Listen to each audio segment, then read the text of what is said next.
Okay.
I need to learn how to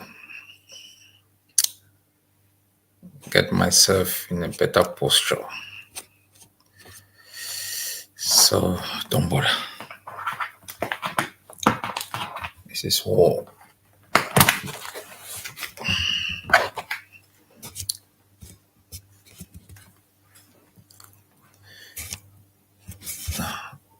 Yes, I guess. Yeah.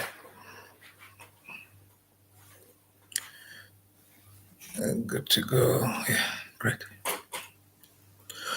All right, my fellow people.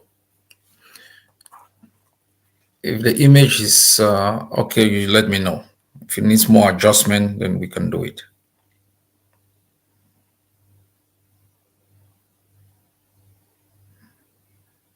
All right. Thanks a lot, Warrior Grigori. Yeah, please day. I send my greetings to each and every one of you and to our brave people on the battlefields across our country. I will start with a couple of topics before I move into the subject of my presentation this evening, which is reacting to the Norwegian Refugee Council report on the Ambazonian conflict. As you are aware, the conflict has been classified again as the second most neglected conflict in the world. And that's telling. And there are implications to such classifications. And we need to talk about it. Last week, we are aware that the colonial SDU for Mezam imposed a ban on bike riders. I spoke about it during my last outing. He offered no explanation to the ban. But as I said, Cameroun's officials, the impostors who still parade our streets, have no authority over the lives of our people in the legislation of laws and in their application.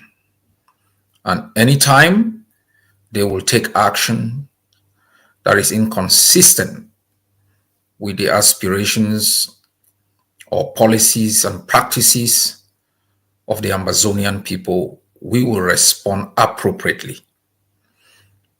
I have also said repeatedly that we have adopted the principle of reciprocity. We have said from the beginning of this phase of the war that we submit ourselves and our actions to the scrutiny of international institutions, and we will abide to international rules, be the customary practice or be the treaty rules which we are not part but are consistent with customary practices. we have said repeatedly, we will uphold international humanitarian law. We will protect civilians, and we will protect places like hospitals, legal schools, places of worship within our territory.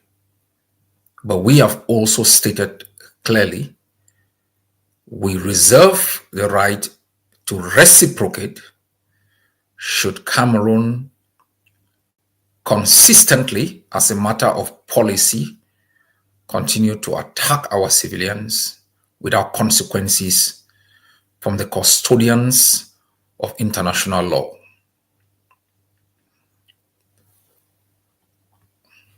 And so last week, when the colonial SDO imposed a ban on bike riders, I did explain that Ambazonians have sustained life through hard work. The absence of the private sector to offer employment and opportunities has made our people to develop ingenious ways of surviving. Bike riding as a means of transportation is one of those ways. Thousands and thousands of families earn a living through the income generated by our bike riders. Hospital bills, school fees, and other social and cultural activities are undertaken through resources or income generated through the activities of bike riders. I also did state that we've lost thousands of bike riders and passengers on the death traps called roads, pavements that have been abandoned by the colonial authorities. With all of these things, the occupiers of our land should have some shame imposing more hardship on our people. That is why we called on the ban of all motor vehicles as from yesterday, 5 p.m. Ambazonian time, in solidarity with our bike riders. And that ban will continue. And we will escalate to the next level should the barbarians and the thugs whose sole duty in our land has been to murder our people stop harassing our bike riders, seizing bikes, and arresting our citizens. My fellow Ambazonians, in the past 7 years, and I think that is the case in the past 40 years, we have explained the rationale of our struggle based on limited history and the failure of the United Nations and the United Kingdom to properly terminate the trusteeship that should have led to true independence for Ambazonia. We have explained our history based on the Butch decolonization exercise in the early 60s. What I want to add here today is significant, very significant. Ambazonians are naturally opposed to domination and oppression. Take note, Kuva Likenye, the Bakwere chief fought the Germans until he was vanquished and exiled to Bimbia. That was as far back as 1891. In the same decade, the people of Bafut fought the Germans because they intruded into the activities of the Fondom of Bafut.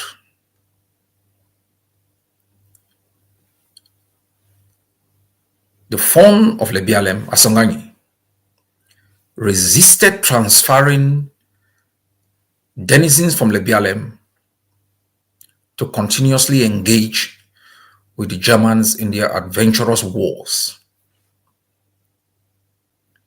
That was even before Cameroon came into existence.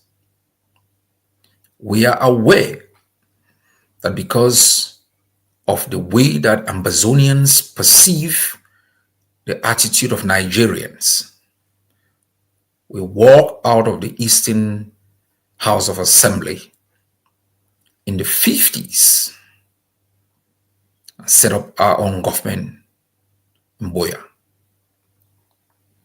We are aware that the Fonon saw rejected Aiju's demand to meet with him out of the palace and told him the palace does not move and forced Aiju to meet with him at the Fon's palace.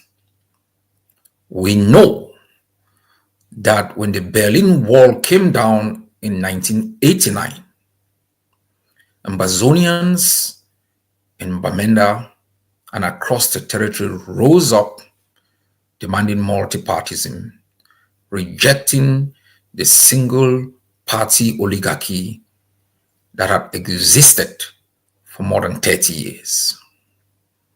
Ambazonian students, Bayam Selams, taxi drivers, bike riders, teachers, lawyers have shown consistently and repeatedly the Ambazonian spirit to reject any form of alien domination and oppression.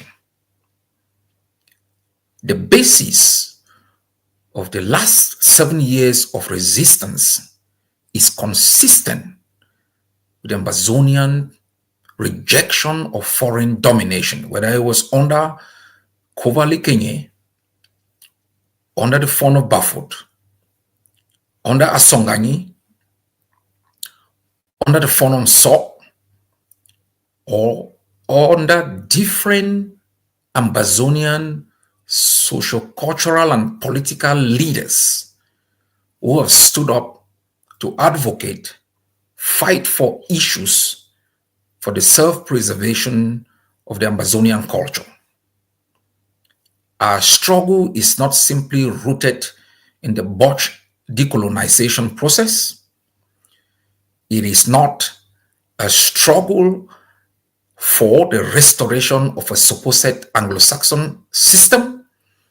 It is not a struggle because of our nostalgia for some British values.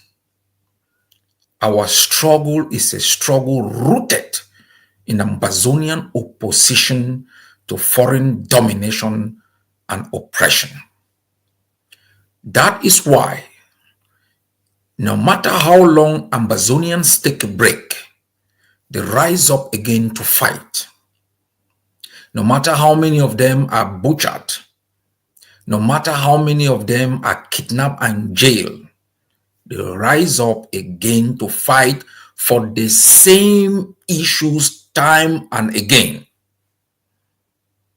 This is a lesson for our oppressors. This is a lesson for those who support our oppressors. That we will never be vanquished until we safeguard the interests of Ambazonia in an independent Ambazonia. My fellow people, I applaud you for your tenacity, I applaud you for your resilience, and I encourage you never to blink, even in the face of adversity. The future you seek is just.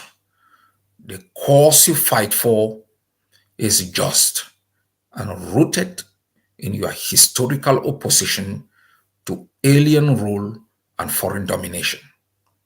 Keep it up. The sun has risen, and it will shine your path to total victory. My people, the path to victory is not a walk in the park. I've reminded you time and again. 2 days ago, the Norwegian Refugee Council,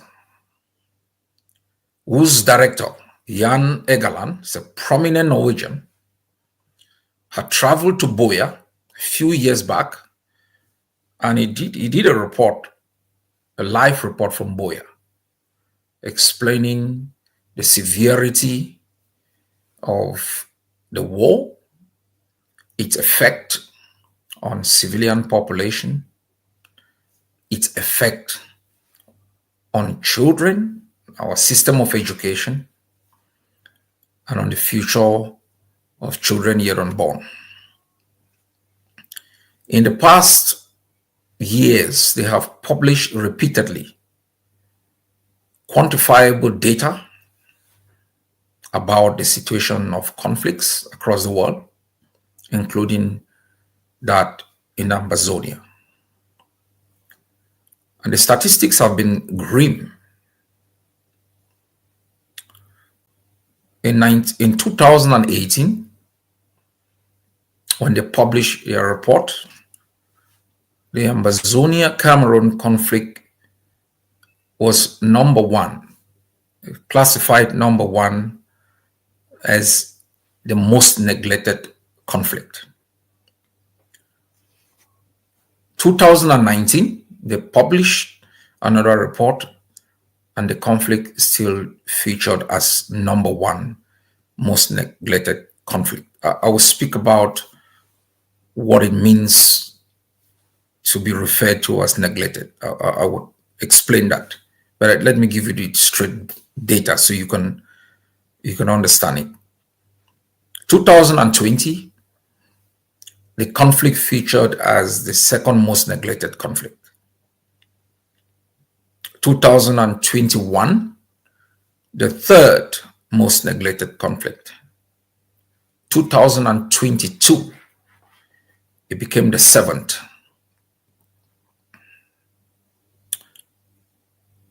And 2023, it is back to where it was in 2020, the second most neglected conflict. And this report is consistent with the facts. The facts are rooted in 3 conceptual framework, which explains what neglected means. The lack of humanitarian support, the lack of media attention, and the lack of international political and diplomatic initiatives. Let me break down all of these talking points. We are aware that there was an uptick of humanitarian support after Egeland's visit to Boya.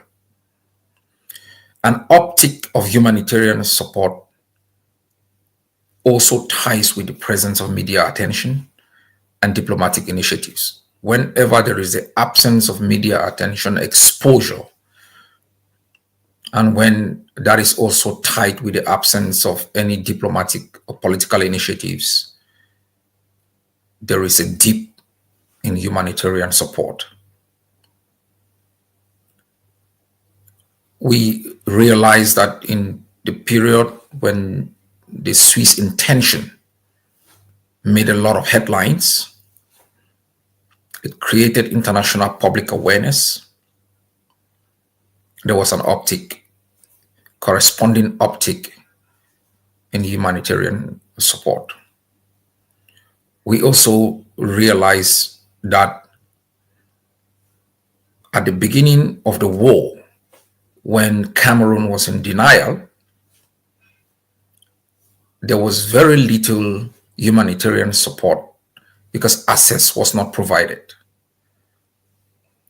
Denial means, or accepting humanitarian support means accepting that there is a conflict that you need support in the aspect of humanitarianism. When there was an uptick in mass movement of people, and I would quote this also from data from the Norwegian Refugee Council and records from the UNHCR.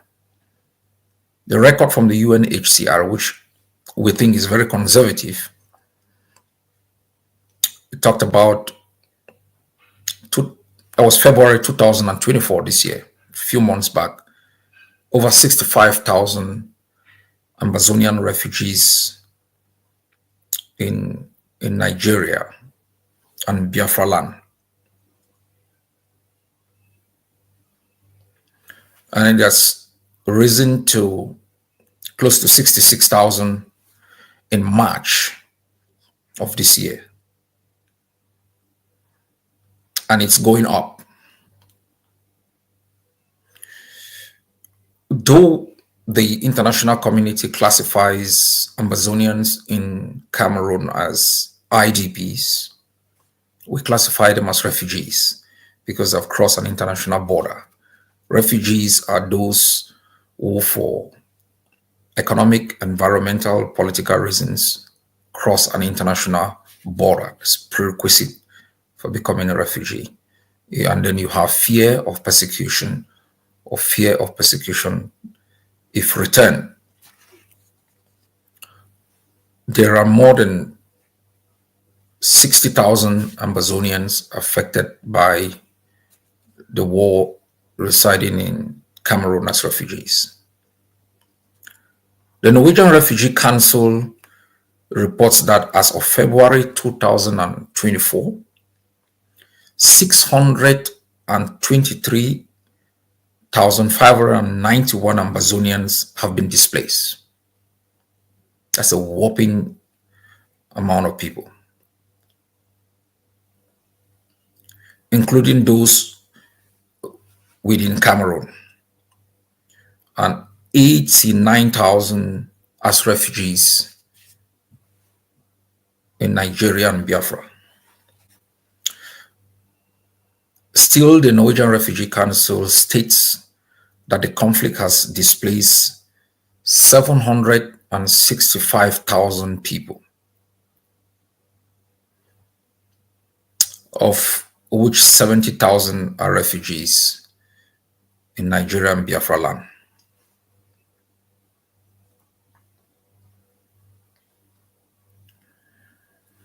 The conflict itself has affected more than 3 million Ambazonians. The data of internally displaced at this particular moment cannot be determined because most Ambazonians have moved into family homes. They cannot be reached. And so it is very difficult to have an accurate data on those who have moved within, since most are not in camps.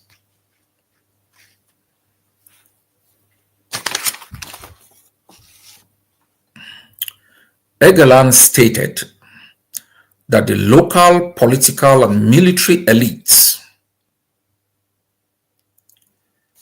disregard the suffering they cause, and the world is neither shocked or compelled to act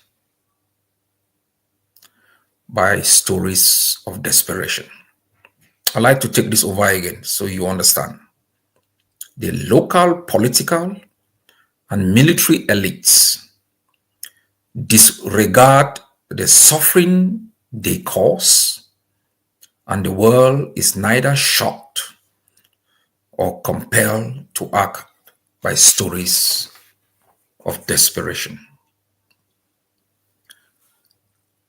My fellow people, during the last 7 years, I've reminded every Ambazonian in the homeland and across the globe of the responsibility we as a people, we as the victims, we have. I indicated clearly that to own the outcome of our struggle, to define the kind of political institutions that we want, to explore and exploit our resources and invest for the development of our society and our people, to be able to institute the kinds of system that we want. To own these outcomes, we must become the primary investors in our own destiny.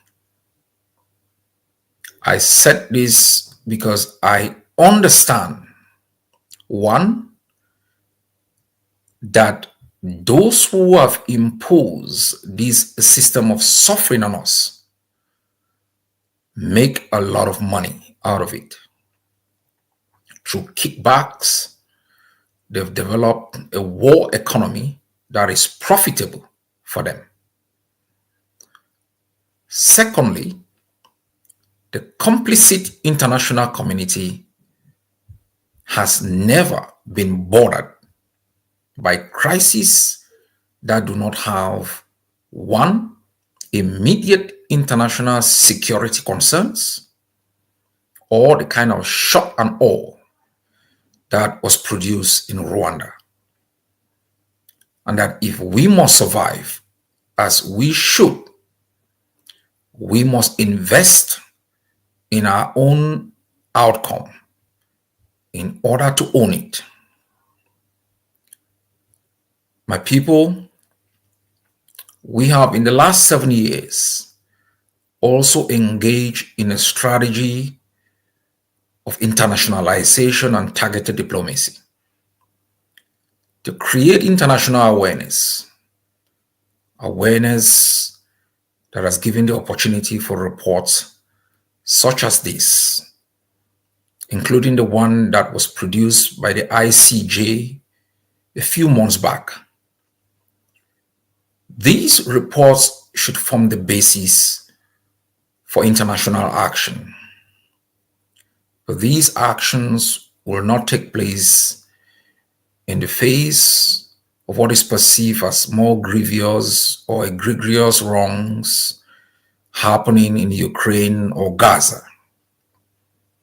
So it will require us once more to pin our case in the agenda of advocacy groups, policymakers, and the corridors of powers across the Western Hemisphere. We will have to use reports as such to bring pressure to bear on all those stakeholders, international actors who benefit directly and indirectly from the war. Those who sell ammunitions and weapons to Cameroon, those who sustain Cameroon's economy by facilitating lines of credit, those who ship these ammunitions, those who have kickbacks on investments and exploitation of resources, especially those that are based in Ambazonia. We have to be engaged in an aggressive international campaign against these beneficiaries of our pain. And we have to tell our own story, how we feel it and how we see it. And we have to make sure we still continue to make the requisite investment that is necessary to support our forces so they can protect as civilians gain more control in territory to safeguard the interests of our people. I will be launching a serious international campaign to make sure that the plight of our people, those who have been displaced as refugees and IDPs, those who are locked up in the jail and almost forgotten, that their plight remains at the level of the international system and in the consciences of all those who care about our existence and all those who continue in one way or the other to promote Cameroon. I have said repeatedly, there will be consequences for all those who enable genocide.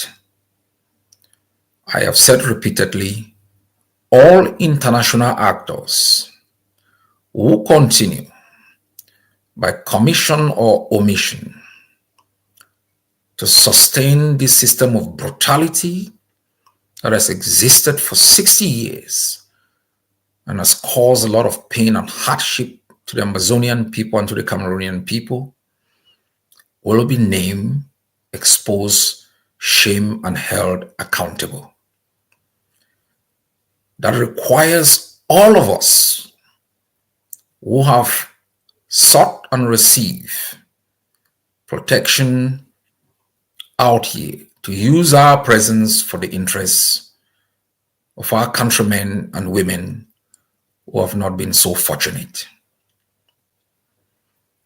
Today we remember the heroes who landed on the beaches of Normandy, including my late dad, who fought to stop the expansionist policies of another tyrant who cost the lives of over 11 million people.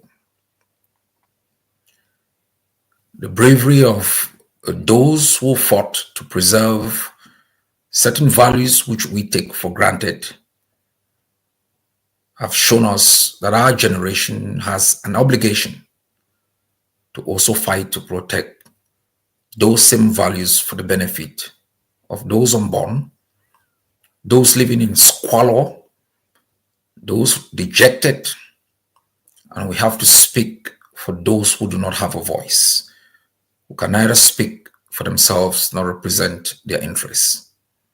We are that generation, and we should not mortgage our future.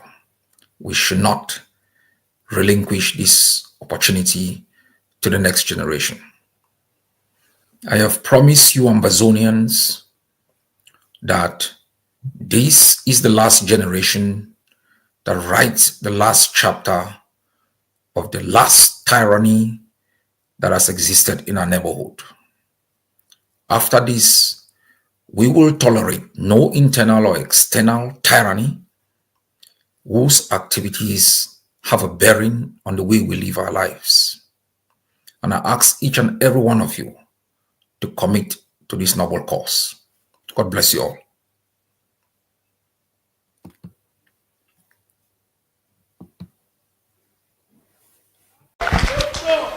I told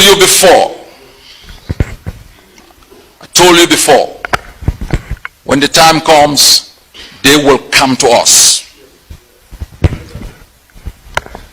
And I remind you, I know my national security advisor always reminds me I shouldn't utter certain words, but I say them so you don't forget. Because I know they are trying to take me down. But even if I'm not around, don't forget. You don't owe them child support. Don't forget the crimes they've committed against us. We, this generation, will defeat Cameroon in battle.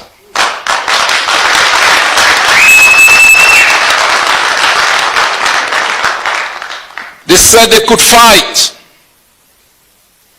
They said they had trained bees. They had United States provided tanks and warplanes. We want them to fight. We invite them to fight. We invite them to fight. Where them day? Where them day? Water na water. Ambazonians, don't be fooled. They fooled us before, not this generation.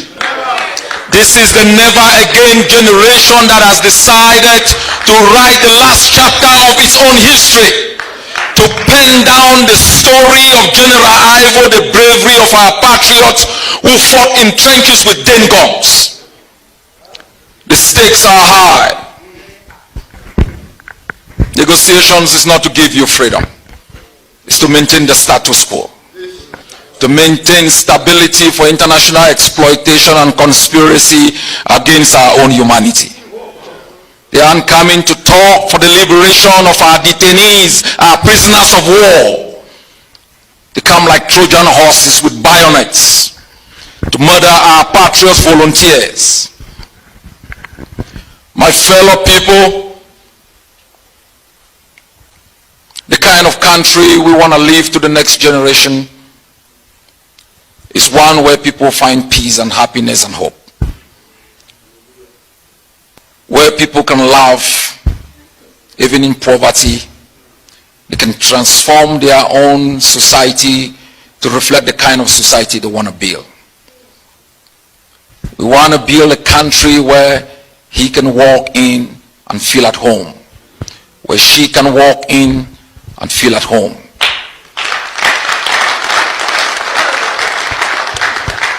We want to build a country where if you are a hairdresser, you take pride in creating beauty. If you are a farmer, you are happy producing cassava, being able to turn it into gari and find the market 6,000 kilometers away. We want to build a country where we can have a curriculum of education that empowers our people to capture the creative energy of sunlight and power every home.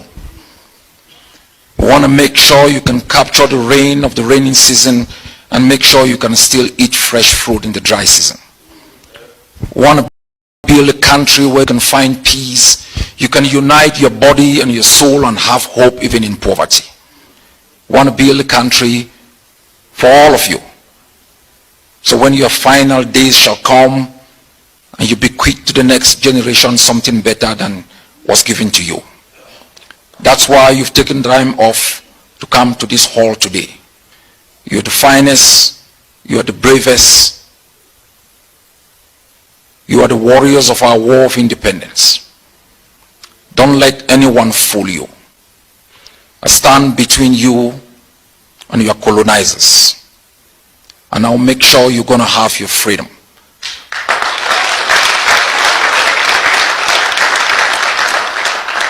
Freedom is a universal currency. It's valid through time and space. And as a human being, you should take pride in it. I thank you for your sacrifices, for your dedication.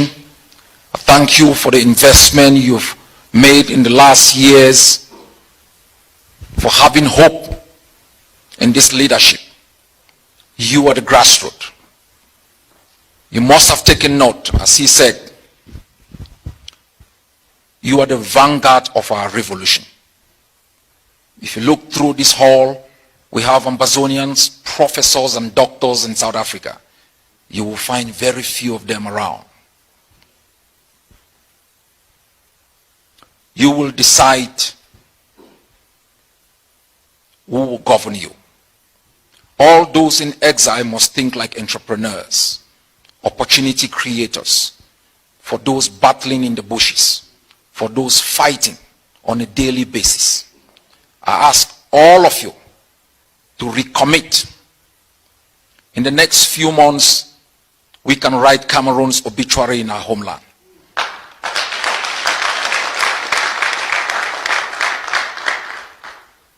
Thank you, fellow Ambazonians. Thank you, South Africans, for coming here tonight. God bless you all, and God protect Ambazonia. The CIC.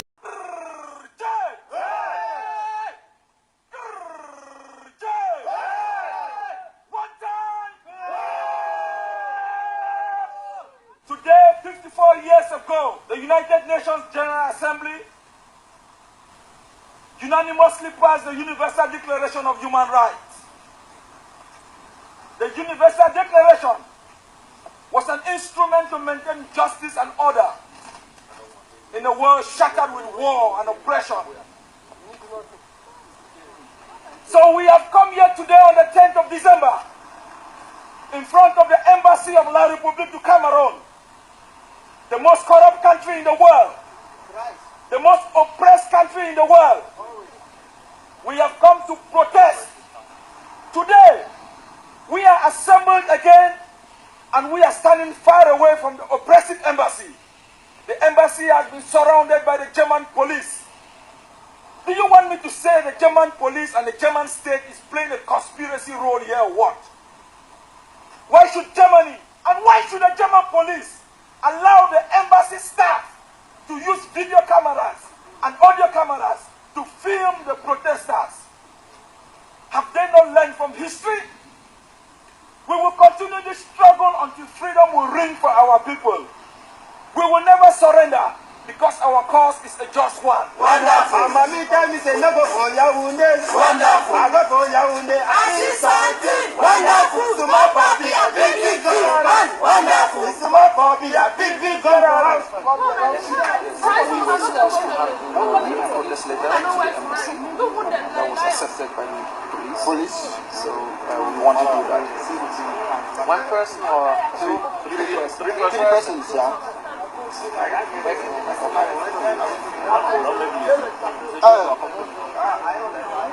Ich habe mit einem Mitarbeiter der Botschaft gesprochen. Man erklärt sich bereit, diese Note dann am Zaun entgegenzunehmen. Ja?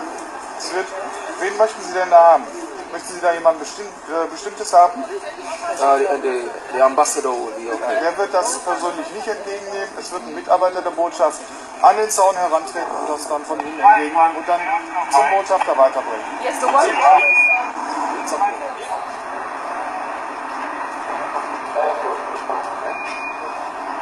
Ist dann abgehen? Ist der hier? Wir haben vereinbart, dass wir das hier am Zaun abgeben. Das haben wir gerade drüben abgesprochen, so mit in Ordnung für das dann machen. Let's do it. Come out. No, let's do it. It's okay, no problem. We have these prisoners that your government is keeping in jail. Not allowed because the camera is. Yes, I would like you to give it to your ambassador, the representative of the PR regime. Okay? Okay.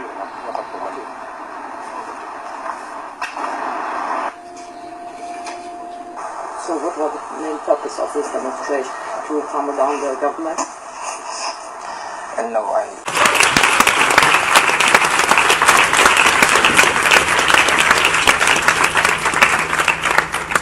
Thank you very much. I'm glad to be here. I never knew I could be here. I want to be grateful to Anya and her wonderful team for a great initiative for people who are virtually unknown. It's been a long time that I have been struggling for freedom, the right to social democracy, freedom of assembly, free speech, and the protection of human dignity. I've been to jail, I've been tortured, but I said to myself, paying a price for a greater goal is worth more than anything for me. But one of the greatest challenges I faced in my life was when I was dismissed from the university. You can never understand what it means, because for us Africans, education is more than the right to become part of one of the schisms that we all aspire to join. For us, it's about freedom. We live in a communitarian society where we are each other's keeper. So when you are expelled from the university, it is a challenge not only to you as an individual, it's a challenge to your family. It's like a betrayal of the trust invested in you to pursue knowledge for the betterment of your people, your village, and for your own self. I was not only dismissed, I was banned from attending any other university in the country. then I lost my right to stay in the country. My friends were in prison. I was a student of chemistry, but I decided in 2007, 13 years after I lost my right to education, I never had any chance, no support. No mechanism was in place to give people like us an opportunity to start it all over again. I decided I was going to study human rights, to be able to contribute to the freedom of my friends who were in prison, and to be able to contribute to the process of the protection of human dignity all over the world. I never had the chance. I had no sponsor. I had to apply for the German citizenship to be able to have the possibility to travel to London because I had a refugee status. I traveled to London. I slept in abandoned homes to be able to go to school. At one time, it was so difficult that this university asked me if I could step out, organize myself before I re-enrolled. I said, it's 15 years. I can't keep waiting. I slept from one abandoned home to the other until I moved to Norway, where I met here my fiancée and now my wife. I was flying every Tuesday from Torp Airport. I slept at Stansted Airport on the floor. I drove to London City with the bus. I attended lectures from 10 o'clock. I finished at about 2. I took the flight late at night back to Torp to be able to come and do Avis boot early in the morning, do cleaning in the afternoon to be able to survive, because there was no mechanism to support. I was so happy when I graduated. I enrolled in international relations. Still no support. I left classes halfway to go and give papers to be able to survive. I've now enrolled to do a PhD in human rights law. Still no support. I have to do night shift, morning shift, afternoon shift, and evening shift so I can pay my fees. This is the journey when there is no support.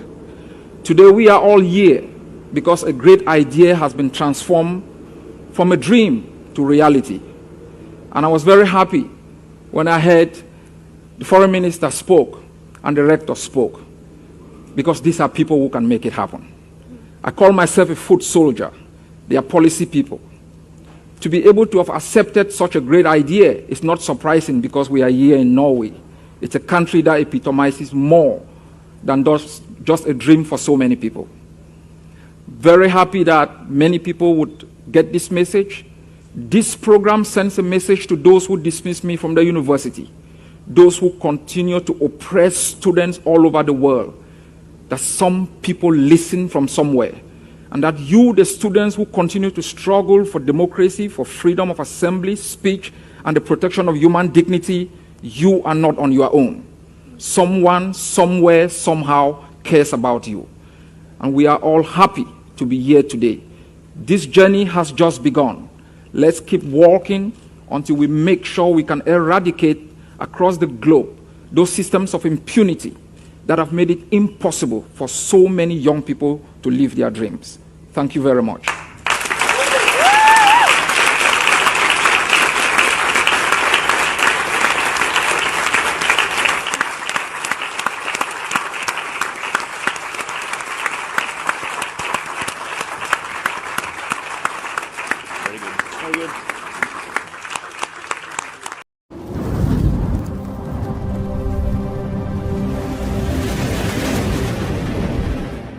Welcome to ACN.